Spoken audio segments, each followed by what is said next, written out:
مرنے کے بعد بھی اپنے بندوں کو وہی رزق دیتا ہے. خاص طور پر شہید جو ہیں ان کو مرنے کے بعد بھی رزق ملتا ہے.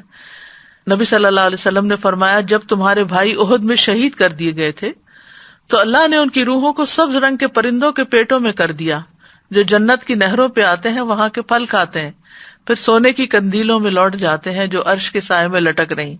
یعنی ان کی روحوں کو اتنے اعلیٰ مقام پہ اللہ نے رکھا ہے. جب انہوں نے وہاں کے کھانے پینے اور آرام اور راحت کے مزے دیکھے تو کہا کون ہے جو ہمارا یہ پیغام ہمارے بھائیوں تک پہنچا دے کہ ہم جنت میں زندہ ہیں، ہمیں رزق دیا جاتا ہے، تاکہ وہ جہاد سے بے رغبت نہ ہو جائیں اور لڑائی میں بزدلی نہ دکھائیں. اللہ سبحانہ تعالیٰ نے فرمایا میں تمہارا یہ پیغام ان تک پہنچا دوں گا.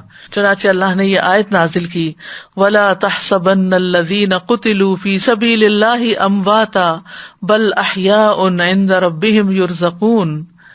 وہ لوگ جو اللہ کی راہ میں قتل ہوئے ان کے بارے میں یہ ہرگز خیال نہ کیجیے کہ وہ مردہ ہیں، بلکہ وہ زندہ ہیں، اپنے رب کے پاس رزق دیے جاتے ہیں. اور پھر ایک اور جگہ پر بھی اللہ تعالیٰ نے ایسے لوگوں کے لیے رزقا حسنا کی خوشخبری دی. والذین ہاجروا فی سبیل اللہ ثم قتلوا او ماتوا لیرزقنہم اللہ رزقا حسنا وان اللہ لہو خیر الرازقین. اور جن لوگوں نے اللہ کے راستے میں وطن چھوڑا پھر قتل کر دیے گئے یا مر گئے، یقیناً اللہ انہیں ضرور رزق دے گا، اچھا رزق، رزقا حسنا، اور بے شک اللہ یقیناً سب رزق دینے والوں میں سے بہترین ہے.